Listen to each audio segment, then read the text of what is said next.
Turning now to shocking allegations that the enormous fraud scandal, which is currently plaguing Minnesota, could actually be so widespread that it's actually affecting the outcome of statewide elections. According to reports, lawmakers are now zeroing in on a controversial election policy in the North Star State, Minnesota, which allows registered voters to vouch for up to 8 other people and allow them all to sign up for same-day voter registration, and all without any sort of reliable proof that they actually live there. So, the rule requires the prospective new voter to show some type of ID to show who they are, including their current driver's license. However, there's not much in the policy that makes them verify where they actually live, other than the trusted word of the person who's vouching for them. Well, what could possibly go wrong? Once again, critics are pointing directly to Governor Tim Walz and blaming his policies for the mess. They say his 2023 driver's licenses for all bill allows just about anyone to get an ID, whether they're here legally or not, further opening the door to additional fraud in his state. Fine job there, Governor Timmy.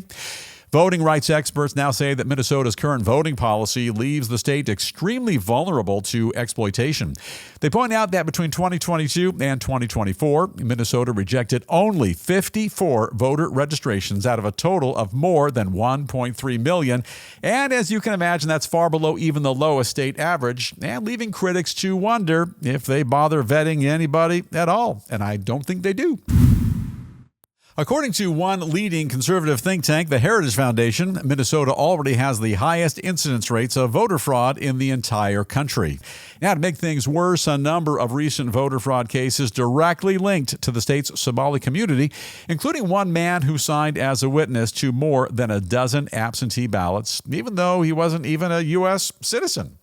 And for their part, as can be expected, state officials say that voter fraud in Minnesota is still extremely rare, that most of the data used by their critics is extremely old, and that their vouching policy, it's mostly used by senior citizens who've recently relocated to retirement facilities.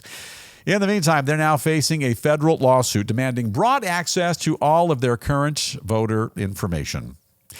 Final thought, and this is the News Roundup Lowdown. A room full of the most talented writers in Hollywood, California. They could never have written this script. And if they tried, nobody would have bought it because it's all just too implausible. However, like they say, truth is oftentimes stranger than fiction or friction. No, I'm pretty sure it's fiction. I can't be sure. But here's the deal. For now, all we know about the monumental level of fraud in marvelous Minnesota, fraud to the tune of $9 billion. And now the hits, they just keep on coming with reported misdeeds in the election racket. Permitting one registered voter to vouch for 8 additional voters or more makes Minnesota sound mildly like a corrupt system, intentionally designed to rig the vote. Nobody minds if you rock the vote or even rock the boat, but ease off on rigging the elections. You might think it's no big deal if you don't live in Minnesota, but this is happening right now in a state run by Tim Walz, who almost became vice president, that is, of the United States of America. And had he been elected second in command, think of what could have happened all across the country, nationwide. This is a big deal. On every imaginable level, each of us should be enormously frightened by what's happening in a magical place called Walsney land, because if it can happen there, perhaps it could happen in your home state as well. And the way I see it, this has all the makings of either an enormously funny sitcom or a tragically frightening horror movie. Editor Pranav the Magnificent, should we be afraid? Be afraid. Be very afraid. I'm kind of afraid right now.